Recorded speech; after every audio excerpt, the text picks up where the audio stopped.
Dear students, welcome to the next lesson of chapter 9 Some Applications of Trigonometry. पिछले lesson में हमने question number 13 तक discuss कर लिए। अब हमें स्टार्ट करना है क्वेश्चन नंबर 14 से। पहले क्वेश्चन देख लेते हैं एनसीईआरटी की बुक में। A 1.5 meter tall girl spots a balloon moving with the wind in a horizontal line. यहाँ पर इस गर्ल की हाइट दी है 1.2 मीटर। ये जो ब्लू लाइन दिख रही है ये ग्राउंड है, मीन्स ज़मीन। इससे 1.2 मीटर की हाइट पे एक गर्ल है और वो एक बलून को देख रही है। Moving with the wind in a horizontal line.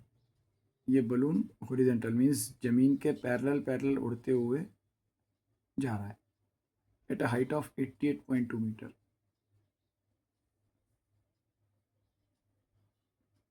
इस बलून की ग्राउंड से हाइट है 88.2 from the ground. Angle of elevation of the balloon from the eyes of the girl at any instant is 60 degree. Initially balloon जिस position पे है, जब वो उस बलून की तरफ देखती है तो एंगल ऑफ एलिवेशन बनता है 60 डिग्री का। After some time the angle of elevation reduces to 30 degree. जैसे जैसे बलून उड़ते हुए हवा में इसकी आंखों से दूर जाता है तो ये अब एंगल एलिवेशन हो जाता है 30 degree. Find the distance travelled by the balloon during the interval. Angle को 60 से 30 होने में बलून ने कितनी डिस्टेंस ट्रेवल की, ये डिस्टेंस फाइंड करनी है।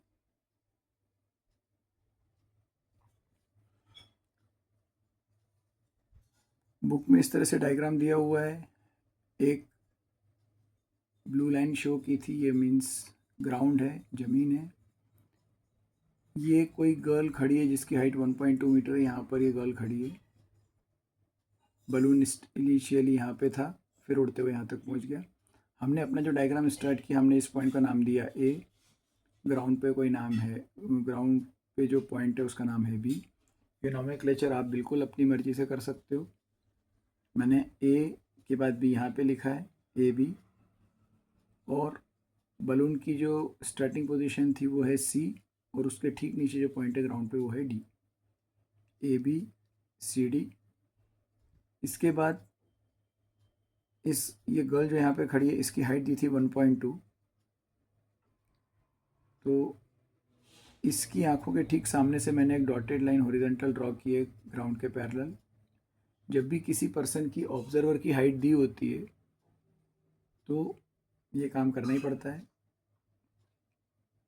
ये डॉटेड लाइन इस ए बी पे जहाँ पे जाके मिलेगी उस पॉइंट को नाम दिया है ई, और ये गर्ल है एफ। ये लाइन ई एफ इस सी डी को जहाँ पे इंटरसेक्ट करती है उस पॉइंट का नाम है जी, और ये है एच। इस पूरे डायग्राम के हिसाब से जो हमको गिवन है वो है F H, this height of the girl it is 1.2। अब अगर एफ एच 1.2 है तो ई बी भी 1.2 होगा। ये हम पहले 2-3 क्वेश्चंस में डिस्कस कर चुके हैं। ये रेक्टेंगल बनता है, ई बी एच एफ एक रेक्टेंगल बनता है। ये दोनों 1.2 हो गए। ए बी बलून की हाइट ग्राउंड से 88.2 दी थी, तो जो ऑब्जर्वर है, ऑब्जर्वर की आंख जहाँ पर है एफ और ई, ये कितना बचेगा? तो A E will be A B minus E B.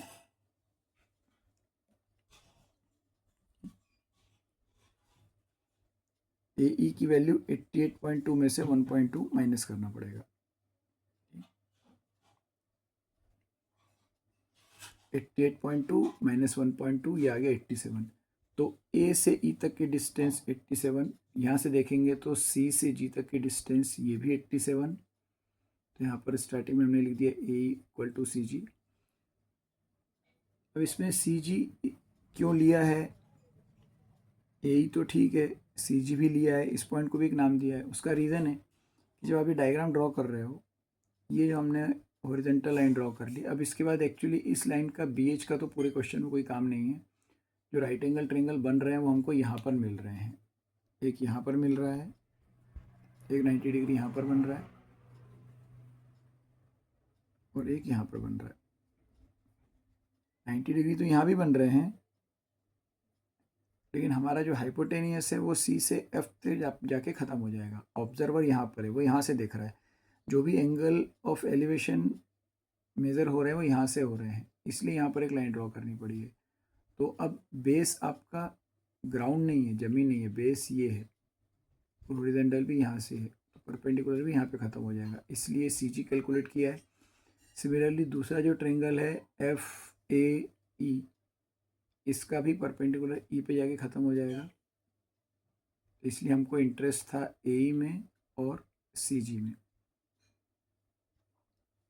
तो ये हमने कैलकुलेट कर लिया 87। Angle A F E, angle A F E ये एंगल 30 डिग्री का है इस डायग्राम के हिसाब से।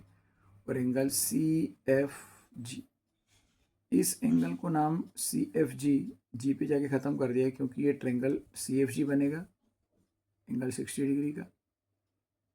30 डिग्री वाला एंगल इस ट्रेंगल का पार्ट है ए एफ ई का, तो इसको नाम दिया ए एफ ई। फाइंड करना था distance travelled by the balloon. Balloon जो उड़ के यहाँ से इनिशियल पॉइंट से फाइनल पॉइंट तक जा रहा है, तो distance travelled by balloon it is C A. तो 2 फाइंड में आ गया सी ए। अब जो सी ए है वही जी ई है। जी से ई तक की डिस्टेंस सी और ए एक्चुअली नहीं है। पहले हमको क्या मिलेगा, बड़े वाले ट्रेंगल का बेस ई एफ, उसमें से छोटे वाले ट्रेंगल का बेस जी एफ माइनस कर देंगे तो ये ई जी मिल जाएगा। और जितना ई जी है वही सी ए है, क्योंकि बलून बिल्कुल पैरेलल उड़ते हुए जा रहा है। तो ये जो ग्राउंड है B H E F C A, ये तीनों लाइनें एक दूसरे के पैरेलल हैं। तो अभी तक इसके पहले के कुछ क्वेश्चंस में जैसा सिचुएशन बनी है वैसे ही सेम दो ट्रेंगल 1030, बड़े वाले ट्रेंगल में एंगल है 1030, उसके लिए परपेंडिकुलर ए ई और base E F. 1030 equal to A E upon E F. 60 degree का एंगल इस ट्रेंगल में मिल रहा है सी एफ जी में। 1060 इक्वल टू इसका परपेंडिकुलर सी जी और base G F, C G upon G F. अब इसके आगे सॉल्व करना है, दोनों सारी वैल्यूज पुट करनी है जो जो अवेलेबल है। 1031 बाय रूट 3 होता है। ए ई हमने कैलकुलेट किया था स्टार्टिंग में ही, 87 आया था। ए ई और सी जी दोनों 87 आए थे, तो ए ई की जगह 87, ई एफ बेस फाइंड करना है, E F into 1, 87 into root 3, तो बेस आ गया।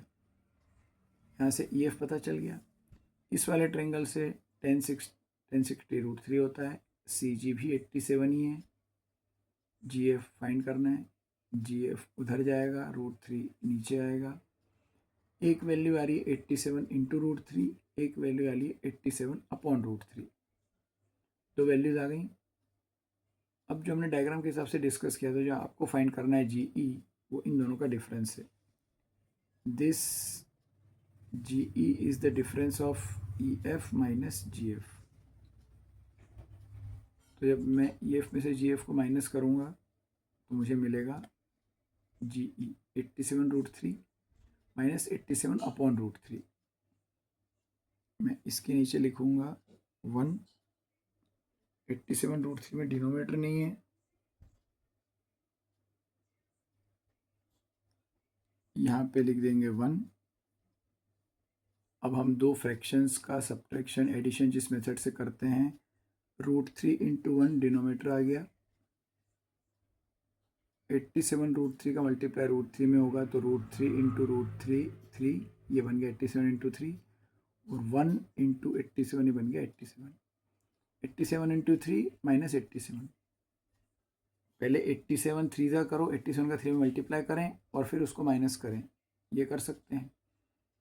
मैं इन दोनों में से 87 अगर कॉमन ले लूँ तो ब्रैकेट में बच जाएगा 3 माइनस 1। ये मुझे मिल गया 87 इंटू 2। अभी भी मैं 87 और 2 का मल्टीप्लाई नहीं कर रहा हूँ, उसका एक रीज़न है।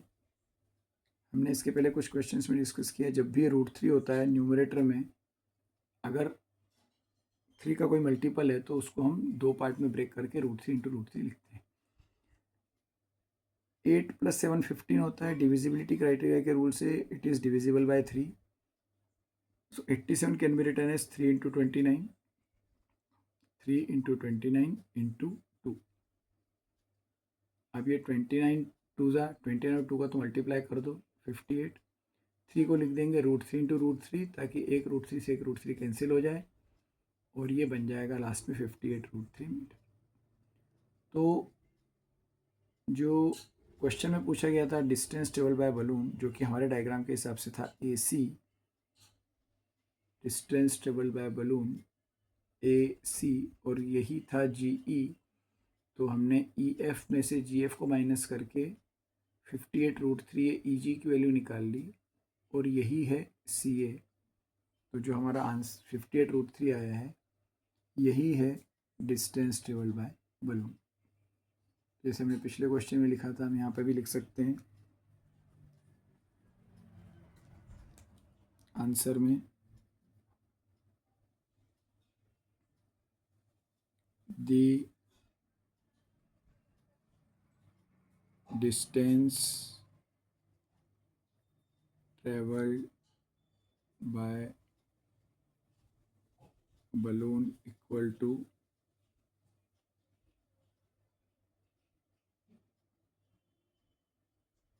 58√3 मीटर। तो ये था हमारा क्वेश्चन नंबर 14। बढ़ते हैं आगे क्वेश्चन नंबर 15। पहले क्वेश्चन नंबर 15 देख लेते हैं बुक में से। A straight highway leads to the foot of a tower. A man standing at the top of the tower observes a car at an angle of depression of 30 degree, which is approaching the foot of the tower. एक straight highway है, ये हमारे diagram के हिसाब से BD highway हो गया। This highway leads to the foot of the tower. यहाँ पर एक टावर है AB, ये हाईवे इस टावर की तरफ है आ रहा है। A man standing at the top, इस टावर के ऊपर इस पॉइंट A पे कोई मैन है, कोई आदमी खड़ा है, वो एक कार को देखता है। इस हाईवे के ऊपर, इस रोड के ऊपर इस पॉइंट पे कोई कार है D पॉइंट पे। एंगल ऑफ डिप्रेशन, ये एंगल 30 डिग्री के एंगल से, यहाँ से अब हॉरिजॉन्टल लाइन खींचेंगे तो ये जो एंगल बनेगा इस हॉरिजॉन्टल का इस लाइन ऑफ साइट के साथ, ये होती है लाइन ऑफ साइट, ऑब्जर्वर की आइज से ऑब्जेक्ट को कनेक्ट करने वाली लाइन। तो लाइन ऑफ साइट का जो भी हॉरिजॉन्टल से एंगल बनता है वो angle of depression which is approaching the foot of the tower. ये कार इस टावर के फुट की तरफ, मीन्स ये टावर की तरफ ट्रेवल कर रही है। तो ये रोड के ऊपर धीरे धीरे इसके पास में आएगी और जैसे जैसे पास में आती जाएगी ये एंगल बढ़ता जाएगा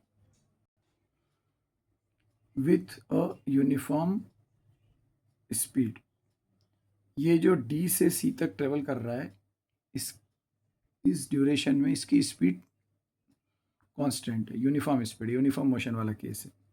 6 seconds later the angle of depression of the car is found to be 60 degree.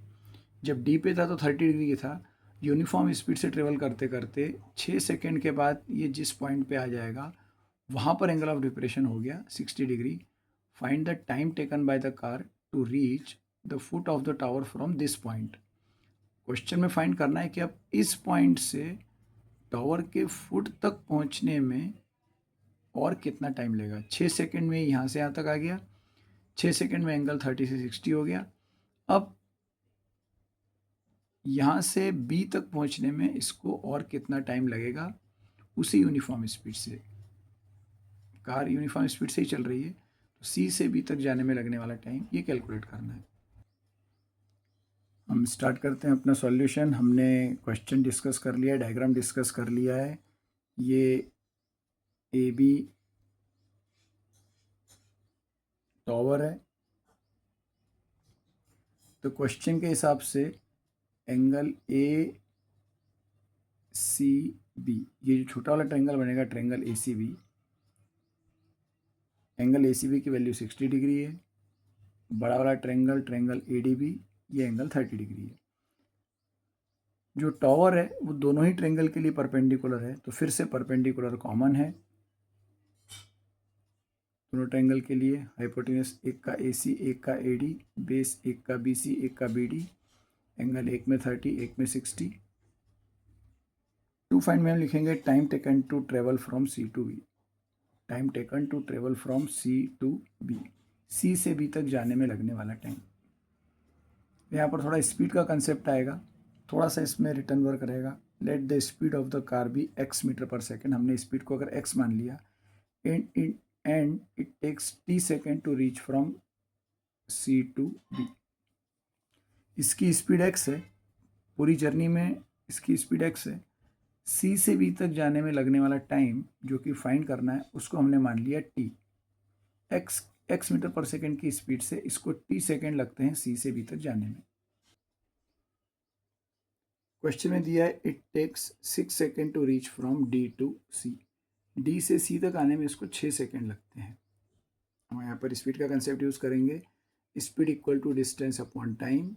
हमने स्पीड को x माना है, distance DC, car initially D पे थी, वो C तक आ गई, डिस्टेंस DC हो गई, और इसमें टाइम लिया उसने 6 सेकेंड।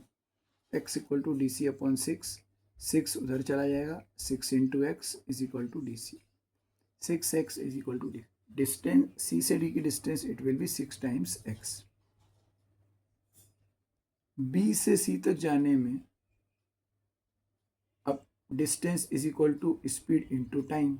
यहाँ से मैं डिस्टेंस का फॉर्मूला बनाऊंगा तो स्पीड इंटू टाइम। हमने स्पीड मानी थी x और हमने ये माना है कि उसको C से B तक जाने में ये जो डिस्टेंस ट्रेवल करनी है, डिस्टेंस BC, इसमें t टाइम और लगता है। तो ये डिस्टेंस होगी x इंटू टी। ये डिस्टेंस थी x into 6, speed into time.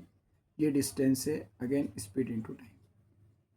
अब जो हमारा ट्रायंगल ABC है, जो छोटा वाला ट्रायंगल है, उसमें tan theta is equal to P upon B, tan 60, perpendicular means tower,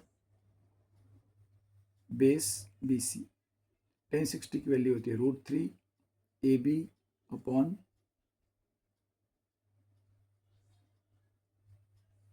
XT। ये जो हमने BC कैलकुलेट किया है, XT √3 में मल्टीप्लाई हो जाएगा, √3 इंटू XT। ये मेरे पास AB की वैल्यू आ गई। जो टावर की हाइट है AB, वो हो गई x into T into √3 XT metre. x metre per second में है, t सेकंड में है, और ये सब मल्टीप्लाई करके जो आएगा √3 इंटू x इंटू टी आएगा मीटर में, क्योंकि हाइट है। ये था ट्रायंगल ABC। अब ये जो बड़ा वाला ट्रायंगल है ABD, D पॉइंट जहाँ पर कार इनिशियली स्टार्टिंग में थी, उसमें एंगल 30 डिग्री का है, tan 30। परपेंडिकुलर फिर से वही है टावर। अब ये है BD, tan 30 is equal to AB upon BD। AB को ऐसा रखेंगे, BD को हम लिख देंगे BC प्लस CD। इसको हम दो पार्ट में लिख देंगे। BC हमने ऑलरेडी कैलकुलेट कर लिया है XT, और CD भी कैलकुलेट कर लिया है 6x। tan 30 की वैल्यू पुट कर देंगे 1/√3 AB upon XT plus 6x। ये जो BC और CD दोनों के एक्सप्रेशन फाइंड किए थे उनको यहाँ पे पुट कर दिए। यहाँ से दोनों में से x आ जाएगा common, t plus 6। 1/√3 equal to AB upon x t plus 6। x t plus 6 का 1 में मल्टीप्लाई हो जाएगा, √3 का AB में मल्टीप्लाई हो जाएगा। एक वैल्यू हमने AB की यहाँ से निकाली थी √3 XT। एक इक्वेशन AB की आ गई, x t प्लस 6 इंटू √3। अब ये AB की वैल्यू √3 XT यहाँ से उठा के ऐसी की ऐसी पुट कर देंगे। AB की जगह √3 XT, √3 इंटू √3 3 XT। यहाँ पर हम मल्टीप्लाई करेंगे तो x into T, x into T plus 6 है, और इधर 3 XT है। दोनों तरफ से x और x कैंसिल आउट हो सकते हैं क्योंकि ये मल्टीप्लाई में है। 3x और t, इनके बीच में कोई प्लस या माइनस का साइन नहीं है, और यहाँ भी। तो ये x और x कैंसिल आउट होके बचा, इधर से बचा t प्लस 6, इधर से बचा 3t। तो हमको ये जो t C से B तक जाने में जो और टाइम लगने वाला है, जिसे हमने टी माना है यही फाइंड करना है। तो इक्वेशन में सिर्फ टी बचा, बाकी जो कुछ था वो सब कुछ खत्म हो गया, एक्स भी खत्म हो गया। तो एक सिंपल सी इक्वेशन बन गई, T plus 6 equal to 3t, 6 equal to 3t minus T,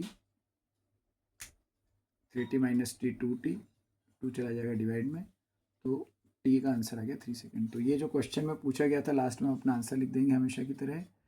time taken by the car to reach from C to B is 3 second. तो यही आपके क्वेश्चन का आंसर। बढ़ते हैं आगे इस एक्सरसाइज का last question, question number 6। The angles of elevation of the top of a tower from the 2 points at a distance of 4 meter and 9 meter from the base of the tower। एक tower है A B, 2 point हैं, एक इससे 4 metre की distance पे है और एक इसके फुट से 9 मीटर की डिस्टेंस पे है। यहाँ से देखने पे in the same straight line are complementary, prove that the height of the tower is 6 metre. ये दोनों एंगल कॉम्प्लीमेंट्री है, मतलब मैं अगर एक को थीटा मान लूँगा तो दूसरा 90 माइनस थीटा हो जाएगा। हमको प्रूफ करना है कि इस टावर की हाइट 6 मीटर है, means A B is 6 metre, ये प्रूफ करना है। स्टार्ट करते हैं अपना सॉल्यूशन। हमने डायग्राम डिस्कस कर लिया है। ये टावर है ए बी, इसके फुट से पहला पॉइंट बी सी, उसकी डिस्टेंस 4 मीटर, और इसी फुट बी से दूसरा पॉइंट डी, उसकी डिस्टेंस है 9 metre. B C 4, B D 9, angle A C B.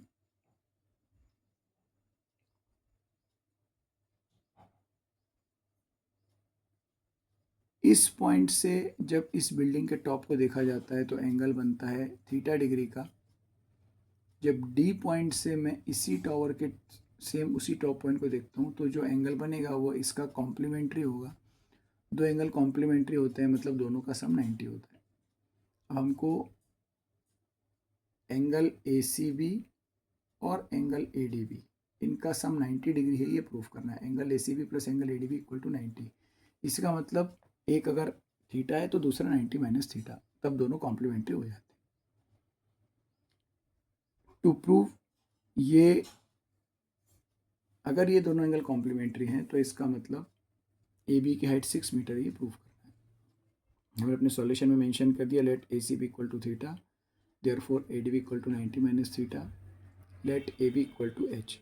किसी क्वेश्चन में हमने इसको एक्स लिया था, इस बार हम ले लेते हैं हाइट एच, हम कुछ भी ले सकते हैं, let A B equal to H. अब एक equation triangle A C B के लिए बनेगी, एक ए डी बी के लिए बनेगी।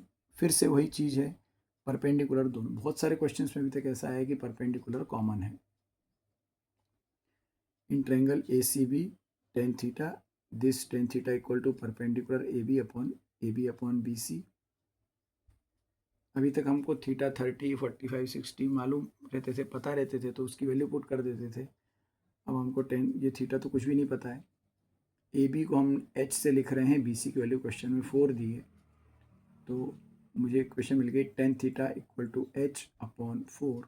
4 का मल्टीप्लाई टेन थीटा में हो जाएगा, तो मुझे मिल जाएगा 4 tan theta equal to H. H की वैल्यू 4 टेन थीटा, एक इक्वेशन आ गई। बड़े वाले ट्रायंगल में एंगल 90 माइनस थीटा है, परपेंडिकुलर तो वही है ए बी, तो in triangle A D B tan 90 minus theta, perpendicular same, यहाँ भी ए बी, यहाँ भी ए बी, बेस अब की बार हो जाएगा B D. Tan 90 minus theta cot theta होता है। ये क्वेश्चन जो है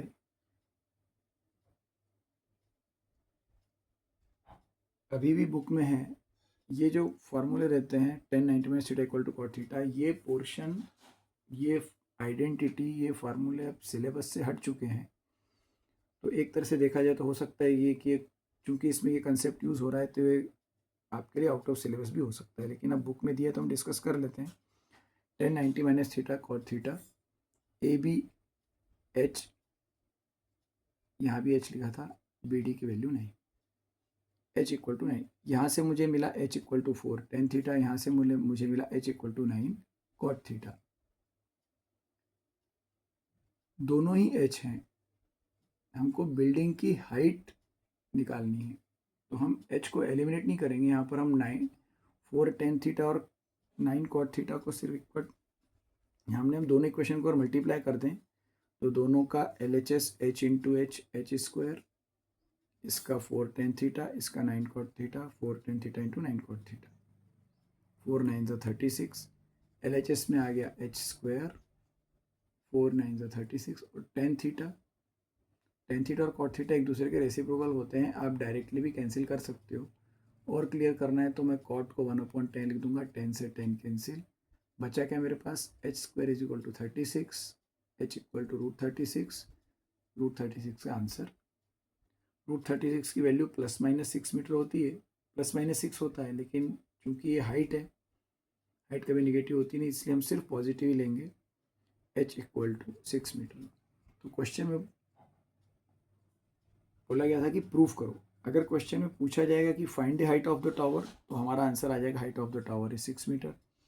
इस क्वेश्चन में लिखा है कि prove that the height of the tower is 6 metre, तो यहाँ पर आकर हम लिख सकते हैं हैंस प्रूफ। तो ये आपका लास्ट क्वेश्चन था। इसमें ये जो फार्मूला यूज़ हो रहा है tan 90 minus theta equal to cot theta, sin 90 minus theta cos theta होता है, cos 90 minus theta sin theta होता है।